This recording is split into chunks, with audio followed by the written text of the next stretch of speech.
하나님이 쓰시는 사람이라는 제목으로 하나님 말씀을 전하도록 하겠습니다. 기업을 운영하는 사람을 사장이나 대표라고 합니다. 최고 경영자가 그 회사의 대표가 될 것입니다. 회사를 운영하기 위해서는 혼자 일을 할 수도 있지만 여러 사람의 직원들과 함께 일을 하는 경우가 대부분입니다. 특별히 새로운 사람을 쓰기 위해서는 그 사장이 능력을 우선해서 보기 때문입니다.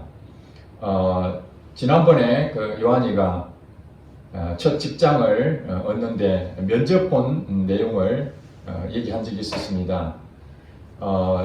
이제 신입이기 때문에 그 회사 일을 잘할 수 있는지 대표가 이것저것 물어보면서 대표가 원하는 그런 수준의 그런 내용들을 다 말하지 못하고 부족한 부분이 많이 보이고, 그래서 대표가 이것저것 가르쳐 주기도 하고 면접하고 있는 상황에서 사실은 뽑아야 되는데 뽑지 않을 사람한테 이런저런 얘기들을 권면하는 것은 쉬운 일이 아닙니다. 그러나 대표가 요한이에게 이것저것 가르쳐 준다는 얘기는 떨어졌다, 이런 이제 생각을 갖게 됐죠. 그러나 결과적으로 나중에 합격 통지서를 받게 되었다고 합니다. 그 합격되고 난 다음에 왜 자기가 이 회사에 입사하게 됐는지 너무나 놀라서 확인을 해보니까 대표가 요한이를 뽑기로 결정을 했다는 것입니다. 여러 가지 이유가 있겠지만은 대표가 결정하면은 뽑히는 것입니다. 그렇습니다. 이 세상에서도 내가 아무리 똑똑하고 내가 그 일을 잘할 수 있다고 자신만만한다 할지라도 그 회사의 대표가 선택하지 않는다면 취업을 할 수가 없습니다. 회사의 기준이 또 여러 가지가 있겠죠. 대부분은 능력을 보곤합니다. 그러나 제가 듣기로 축구 클럽의 한 구단과 또 그 감독, 단장, 그 사람들이 선수를 스카우트할 때의 기준을 가지고 있다고 합니다. 그 기준 중에 하나가 축구 재능을 보기도 하지만은 그 선수의 인성을 보기도 한답니다. 왜냐하면 감독 지시를 잘 따라야 되는데 감독이 전술을 할 때에 그것이 잘 따르지 않는다면은 융화되지 않고 팀워크가 깨뜨려지기 때문에 반드시 재능만 뽑는 것이 아니라 그 일을 잘 수행할 수 있는 또 관계라든지 이런 부분까지도 포함해서 선택한다고 합니다. 그러나 실질적으로 그 선택하는 것은 그 일의 주관자인 대표가 선택하는 것입니다. 우리 믿는 사람들도 마찬가지입니다. 우리가 하나님 일을 열심히 할 수 있다고 자신하고 하나님께 쓰임 받기를 원한다 할지라도 그것은 우리의 가지고 있는 재능으로 되는 것이 아니라 하나님이 결정하신다는 것입니다. 즉 말해서 하나님이 나를 믿어야 되는 겁니다. 사장이 그 직원을 우리 회사의 미래를 보고 뽑는 것처럼 지금 현재의 재능이 없다 할지라도 하나님이 그 사람을 믿고 쓰시겠다 하면은 그 사람은 하나님의 선택받은 자로서 반드시 쓰임을 받는다는 사실입니다. 물론 이 세상에서는 재능을 우선시하고 또 인성이라든지 관계라든지 여러 가지 조건들을 가질 수 있지만은 하나님께 쓰임 받는 사람은 그런 조건이 없다는 사실입니다. 오늘 한 사람 모세에 대해서 말씀을 전해주고자 합니다. 이 모세는 하나님께서 귀하게 쓰임 받은 사람입니다. 그러나 이 모세는 하나님께 귀하게 쓰임 받은 사람이지만은 모세가 가지고 있는 재능을 보고 하나님이 판단하신 것도 아니고 그의 인성을 보고 쓰신 것도 아니고 그의 가지고 있는 환경을 보고 쓰신 것이 아니라는 사실입니다. 여기서 우리는 희망을 가질 수가 있겠죠. 우리 집안에 배경이 있다든지 아니면 내가 학벌이 있다든지 내가 재능이 많다든지 내가 가진 재주가 좋다든지 남들에게 무엇인가 내놓을 만한 그런 스펙이 있다 그러면은 누구든지 나를 쓸 수 있다, 하나님도 나를 쓸 수 있겠다, 이런 자신만만할 수 있겠지만은 그러나 하나님은 이 세상 기준과 전혀 다른 부분으로 쓰임을 받는다는 사실입니다. 오늘 본문 내용에 다 읽지는 못했지만은 하나님께서는 이스라엘 백성들을 선택했습니다. 아브람이죠. 아브람을 택해서 너의 자손을 통해서 큰 민족을 이룰 것이다. 그들이 바로 나의 백성이 될 것이다. 그들은 나를 하나님으로 부를 것이다. 이런 언약 관계를 맺습니다.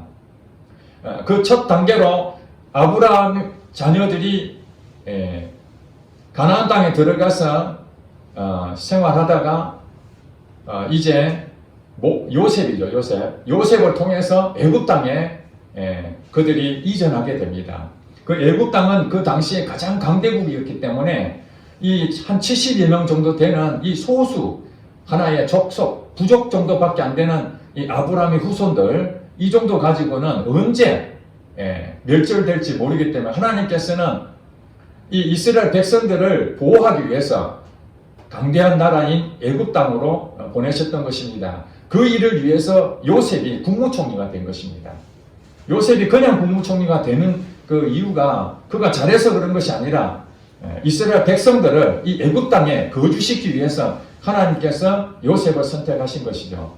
그런 후에 한 400여 년 정도 기간이 이제 지나게 됩니다.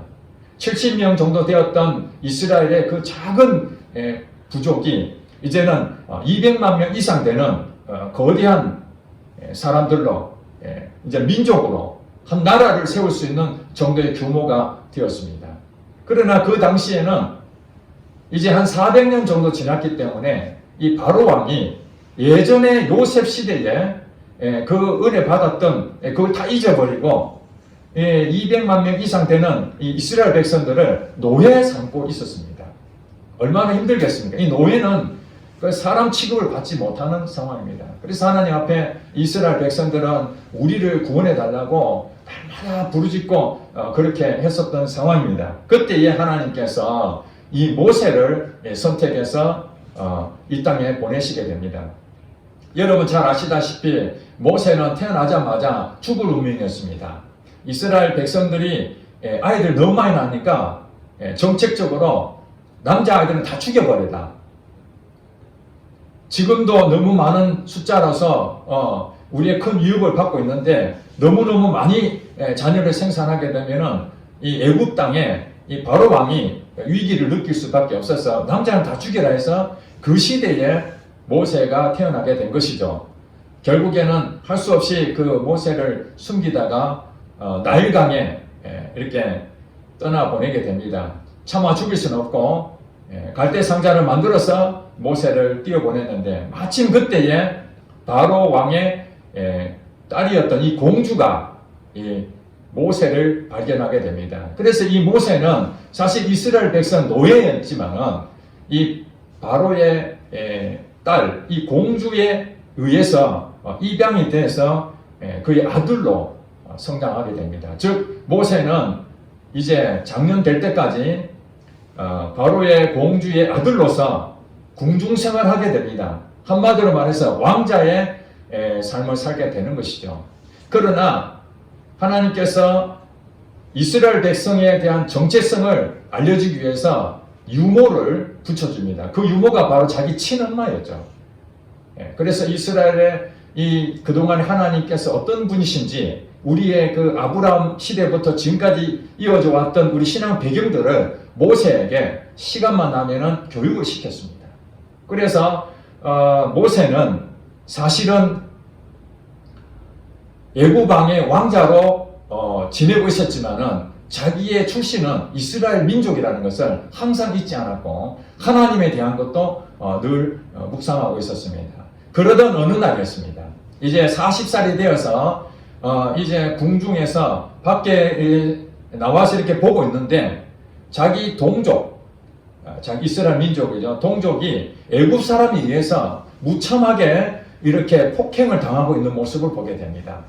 그때에 이 모세는 큰 분노를 일으킵니다. 우리 민족이 그렇지 않아 서름을 당하고 고된 노동 가운데 힘들게 있는데 그것을 무시하고 폭행을 저지르는 그것을 보고 모세가 분을 참지 못하여 그 때리고 있는 애굽 사람을 몰래 쳐 죽여버립니다. 그러고 난 다음에 그 다음 날 또 보니까 자기 동족끼리 이번에는 싸우고 있는 거예요. 서로 싸우고 있는 이 모습 보면서 모세가 자기 동족 중에 한 사람에게 너희들이 어찌하여 이렇게 싸우느냐? 너희는 한 형제가 아니냐? 서로 사랑해야 되는데 왜 그러느냐 하고 그 일에 이제 간섭하게 됩니다. 그 중에 한 사람이 네가 뭔데? 네가 뭔데 우리 일을 참견하느냐? 어제 그 애굽 사람을 쳐 죽인 것처럼 나도 쳐 죽이려고 너 그러느냐? 이렇게 대드는 것입니다. 그때 이 모세는 조용히 그 애굽 사람을 몰래 죽였다고 생각했는데 이것이 다 드러났다는 것을 알고 위기를 느끼고 도망을 갑니다. 사실 이 상황을 바로 왕이 알게 되었고 이제 모세 잡아 죽이라고. 왜냐하면 자기 민족을 죽였으니까요. 그렇게 해서 모세는 미디안이라는 땅으로 도망을 갔는데 거기서 40년 동안이나 양치기를 하고 있었습니다. 목동 생활을 하고 있던 것이죠.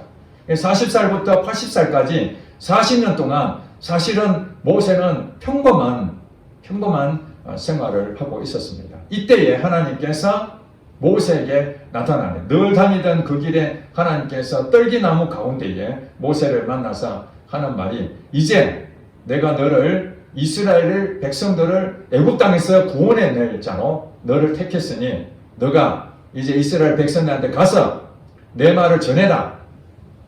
너희들을 이 땅에서 구원해서 저기 가나안 땅으로 들어가게 될 것이다. 그렇게 이제 한마디로 미션을 주는 거죠. 하나님이 이 모세에게 사명을 주는 것입니다. 그때에 이 모세가 하나님이 그런 명령을 했으면 아멘하고 순종해야 되는데 어찌된 영혼인지 모세는 하나님의 그 말씀을 수용하기보다 오히려 두려워하고 있다는 것을 알 수가 있었습니다. 그러면서 모세가 이제 오늘 본문 1절, 4장 1절에 이렇게 말합니다. 모세가 대답하여 이르되 그러나 그들이 나를 믿지 아니하며 그들이 누굽니까? 바로 이스라엘 백성들입니다. 모세 보고 이스라엘 백성들을 가서 하나님 말씀을 전해라. 모세를 통해서 너희 백성들을 다 애굽 땅에 탈출해서 가나안 땅에 들어가게 할 것이다 하는 것을 내가 너한테 지시한 것을 이스라엘 백성들에게 알려줘라 이런 얘기했거든요. 그러니까 내가 그들한테 말을 하더라도 그들이 나를 믿겠습니까?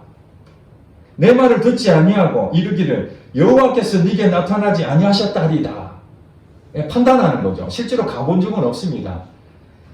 이스라엘 백성들이 나에 대해서 존재 가치를 모르고 또 하나님이라는 분을 얘기해도 하나님이 너 같은 놈한테 그런 말 할 리가 없다. 그렇게 말할 것이라고 그렇게 두려워하는 마음으로 하나님께 말합니다.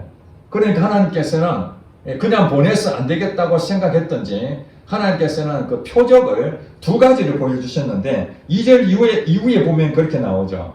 하나님께서 네 손에 있는 게 무엇이냐 지팡이가 하나 있었습니다. 늘 목동이기 때문에 지팡이는 필수품 아니었겠습니까?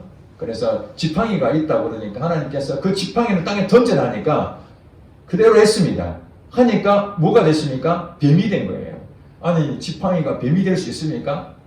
뱀이 이제 기어다니니까 피했죠. 하나님께서 다시 그 뱀의 꼬리를 잡아라. 그래 모세 그대로 했더니 다시 지팡이가 된 거예요. 그 다음에 하나님께서 또 하나의 표적을 보여주셨는데 네 손을 네 품에 한번 넣어봐라. 그랬더니 그대로 하니까 이게 나병이 걸린 거예요. 나병은 굉장히 그 당시에 불치병이죠. 나병이 되는 거예요. 그 다음에 다시 또 품에 넣어보라니까 깨끗하게 또 나아진 그런 기적을 체험하게 됩니다. 이 두 가지의 기적을 가지고 그들한테 그 얘기를 해라. 네가 누구냐? 네가 하나님에게 지시를 받았다는데 난 잘 모르겠다 하거든. 지금 하나님이 이 두 가지 표적 보여준 것을 얘기를 하라는 거예요. 그러면은 그들이 웬만하면 이거 알아듣는데 만약에 그것도 거부하거든 다시 뭐라고 합니까?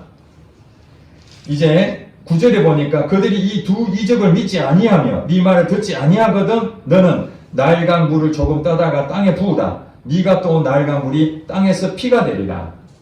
이제 강에 있는 그 물을 조금 떠다가 땅에 이렇게 부으면은 그냥 물이지 않습니까? 근데 그게 피가 된다는 거예요. 이것도 하나의 기적이죠. 나중에는 이 애굽 땅에 이런 첫 번째 이적으로 이 부분이 있었지만은 결국에는 무슨 얘기입니까? 하나님께서는 이 모세를 통해서 하나님 쓰시겠다. 이스라엘 백성들을 구원하겠다라는 것을 하나님은 확고하게 결정하고 지금 모세에게 말하고 있는데 모세는 지금 계속 두려워하고 있는 것이죠. 증거를 보여주고 있는데도 거기에 대해서 만족해 하지 못하고 있습니다. 그러면서 10절에 모세가 드디어 아멘 이렇게 할 줄 알았는데 오히려 더 뒤로 빠지는 그런 내용을 얘기하고 있습니다. 10절에 보니까 모세가 여호와께 아뢰되 오 주여 나는 본래 말을 잘하지 못하는 자니이다. 주께서 주의 종에게 명령하신 후에도 역시 그러하니 나는 입이 뻣뻣하고 혀가 둔한 자니이다. 이렇게 고백합니다. 한마디로 말해서 하나님 아무리 나를 쓰려고 해도 난 못합니다. 나는 갈 수가 없습니다. 왜 이런 고백을 할까요? 하나님께 이 쓰임 받는다는 것은 대단한 일 아니겠습니까? 특별히 이스라엘 백성 그 수백만 명 되는 그 사람이 지도자가 된다는 것은 보통 일이 아닙니다. 그럼에도 불구하고 왜 이 모세는 하나님 말씀에 기꺼이 순종하는 것보다는 오히려 이것을 안 하고 싶어 할까요? 이것이 바로 우리에게 주는 아주 귀한 교훈이 있다는 것입니다. 정말해서 모세의 그 40년 전으로 돌아가 보시기 바랍니다. 40년 전에 어떤 일이 있었습니까?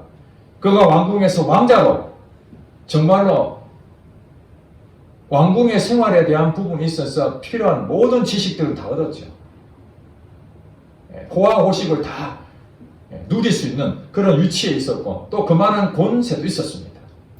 그때에 그가 생각했을 때는 이스라엘 민족들에 대한 어떤 분노라는 그런 것이 있었겠죠. 400년 동안이나 우리 이스라엘 백성들이 지금 애굽 땅에서 이런 어려움을 당하고 있다는 그 모습 볼 때에 안타까운 마음이 있었지 않겠습니까? 하나님 이 백성들을 구원해야 되는데 어떻게 하면 좋겠습니까? 하는 그런 열정도 있었습니다. 그때에 마침 자기 동족하고 애굽 사람하고 그 관계에서 애굽 사람이 무차별적으로 자기 동족을 멸시하고 무시하는 걸 보고 바로 자기는 그런 의문을 일으킨 거예요. 하나님 백성을 폭행을 하다니. 그렇게 해서 자기가 나서서 그 일을 잘 처리하려고 했지만은 결과적으로 도망자가 되었던 것이죠. 이스라엘 백성들이 자기를 옹호하고 애굽 사람을 쳐 죽였던 그것을 고마워하고 우리를 도와주려고 하는 그 모세에 대해서 굉장히 존중해 해줬다면 문제가 없었을 텐데 오히려 동족끼리 서로 싸운 상황에서도 모세에 대해서 무시해버리는 인정을 못 받은 상태가 됐잖아요. 그 상태에서 40년 흐른 거예요. 그는 이제는 왕궁의 생활에 대한 그런 지식이 아무 필요 없는 겁니다. 하나의 목동일 뿐이었고 아는 것도 없고 재능도 없고 지금 오늘 본문 말씀하신 것처럼 본래 말도 잘 못한다. 왜냐하면 이스라엘 백성들한테 자기가 또 가가지고 좋은 부분으로 얘기했지만은 그들이 너 누구냐? 반드시 얘기하잖아요. 나를 믿지 아니할 것이라는 그런 이 트라우마가 있는 거예요. 내가 열심히 해본들 그 몇 사람도 그거 제대로 내 말을 따르지 않는데 몇백만 명 되는 그 사람들이 내 말을 알아주겠나? 그들과 늘 같이 동행했다면 그래도 내가 누군지 이해할 건데 어느 날 갑자기 나타나서 내가 하나님 보낸 사람이다. 내 말을 들으라 하면은 돌에 맞아 죽을지도 모르는 거 아니겠는가? 섣불리 나섰다가는 이 큰 코 다칠 것이다. 이렇게 생각한 것이죠.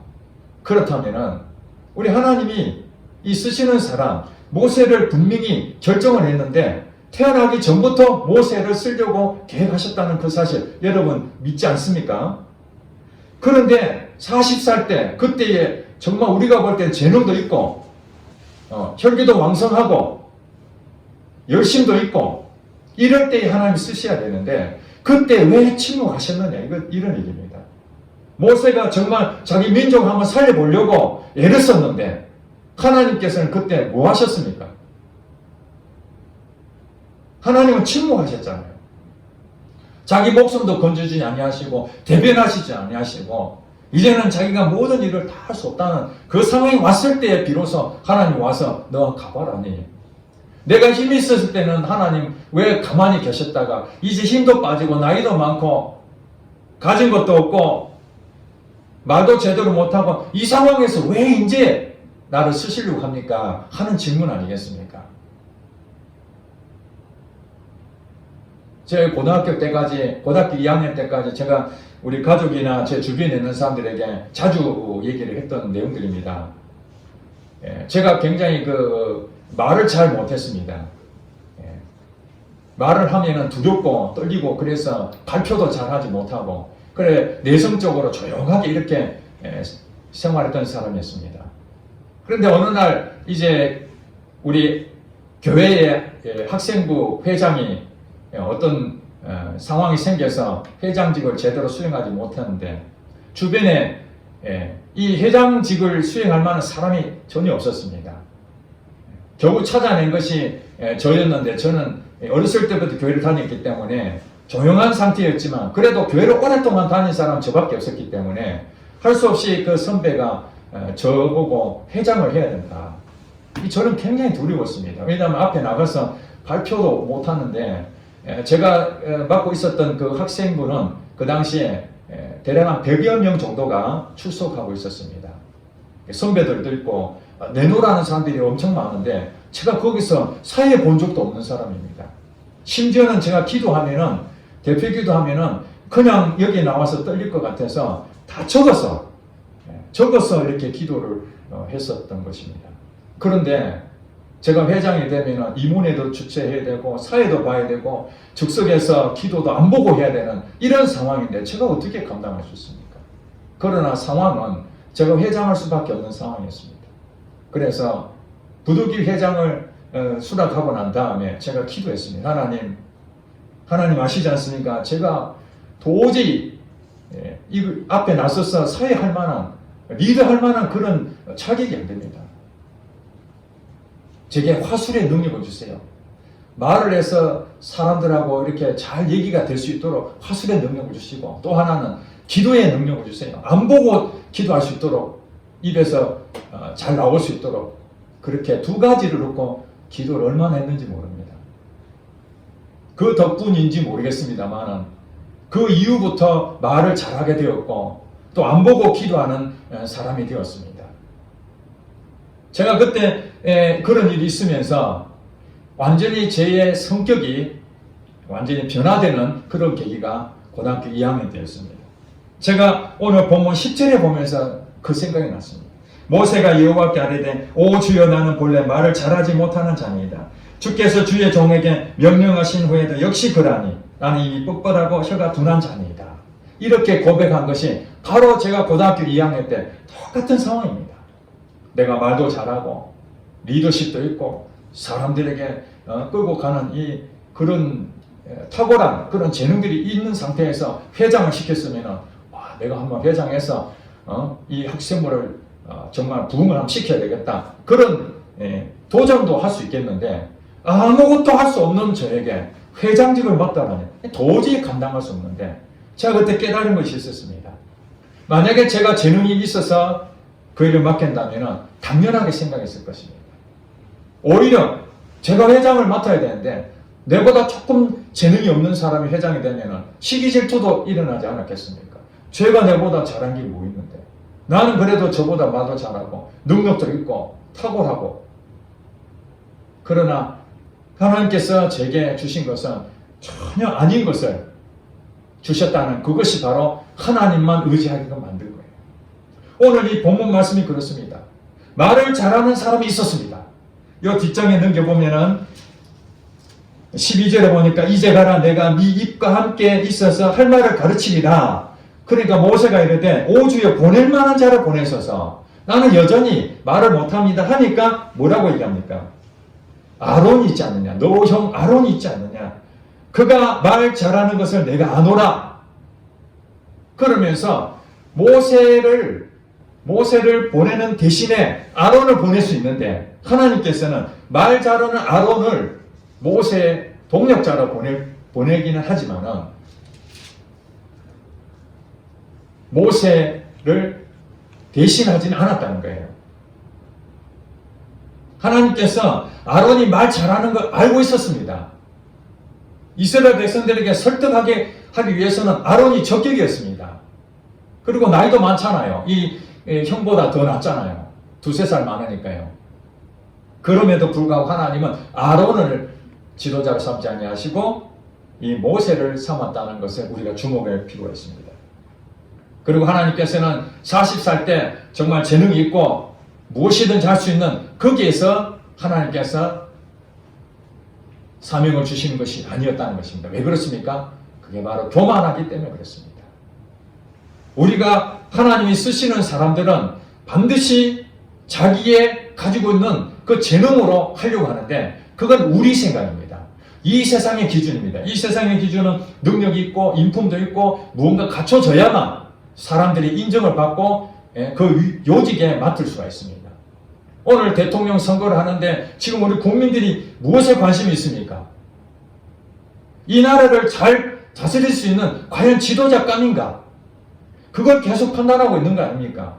능력이 없는데 어떻게 대통령으로 우리가 선출할 수 있겠습니까? 과연 저 사람이 이 나라를 다스릴 수 있는 대통령이 될 것인가? 이런 생각을 갖는 것처럼 우리의 신앙인들도 내가 무엇인가 하나님 쓰실 수 있는 재능이나 어떤 스펙이 있어야만 하나님 쓰시지 않겠나 그렇게 생각하면은 그건 전혀 다르다는 것입니다. 여러분 나이가 많습니까? 아무 문제가 없습니다. 하나님 앞에서는 나이 많은 거 아무 문제 없습니다. 80살이 된 이 모세는 이제는 뒷방 늙은이 같은 사람밖에 안 됩니다. 목동으로 일을 했기 때문에 이제 뭔 얘기 하겠습니까? 왕궁생활도 40년 전 얘기입니다. 까마득한 옛날입니다. 재능, 지금 말도 못하는 이 상황을 모세가 가지고 있습니다. 하나님께서 아무 문제 없다. 재능도 없고 가진 것도 없고 아는 것도 없고 저도 늘 기도합니다. 하나님 제가 아는 것이 없습니다. 제가 공부를 하고 배우면 배울수록 아는 것이 너무 없다는 걸 느낍니다. 하나님 아는 것이 없습니다. 그러니까 기도하게 되더라고요. 제가 가진 것이 많으면 그게 어떻게 기도가 됩니까? 솔직한 얘기로 여러분 탁월하면은 탁월한 사람들에게 굉장한 많은 것을 유익을 끼칠 수 있는 그런 여건을 갖추고 있지만은 하나님이 그런 사람을 쓰기가 쉽지 않아요. 왜냐? 교만할 수 있기 때문에. 교만하면은 일은 다 그르치게 됩니다. 하나님이 쓰시는 사람은 100% 겸손한 사람입니다. 여러분 그거 믿으시기 바랍니다. 겸손한 사람은 나는 가진 것이 없고 나는 아는 것도 없고 나는 빽도 없고 나는 나이도 많고 찾으려고 하면 수없이 많습니다. 나는 의지력도 약해. 남들이 봤을 때 야 그거 할 수 있겠나? 여러분 보시기 바랍니다. 이 베드로가 여러분 예수님 배반한 사람입니다. 어떤 일을 하게 되면은 즉흥적으로 결단합니다. 신중하게 생각하지 않습니다. 일을 저질러 버립니다. 그러놓고 뒷수습합니다. 이런 사람도 하나님 쓰십니다. 이 바울 같은 사람 어떤 사람입니까? 열심으로 말하면은 물건을 가리지 않고 한번 결정했다면 끝까지 쫓아가는 책임감이 넘치는 사람이었습니다.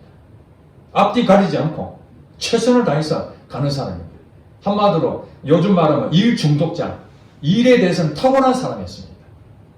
그렇지만 너무 지나쳐서 예수 믿는 사람을 다 핍박하고 한쪽으로 치우친 사람이 됐죠. 그런 사람도 하나님께서 그를 인간을 바꿔서 쓰게 됩니다. 그러니 우리가 생각해 본데 하나님이 나를 쓰실 만한 게 있나? 여러분이 생각해도 없다면은 그게 바로 쓰임 받는 거예요. 그게 쓰임 받을 수 있는 조건이라는 거예요. 여러분이 지금 생각할 때 지난 시간들 봤을 때 참 이 정도 세월 흘렀으면 이제 하나님 앞에 더 귀하게 더 크게 쓰임 받아야 되는데 여전히 아는 것도 없고 하나님 앞에 서면 늘 부끄럽기만 하고 그렇다면 바로 하나님께서 여러분을 쓰실 수 있는 기회가 온 것입니다. 저도 목회를 시작해서 10년이 지났는데 벌써 남은 시간이 또 얼마 안 남았어요. 목회에서 열심히 한다고 했지만 그 10년의 세월이 후다닥 지나가 버리고 하나님 앞에 서서 하나님 내가 한 것이 아무것도 없습니다. 하나님 원하시는 것이 무엇입니까? 네가 하는 것이 아니다. 내가 한다.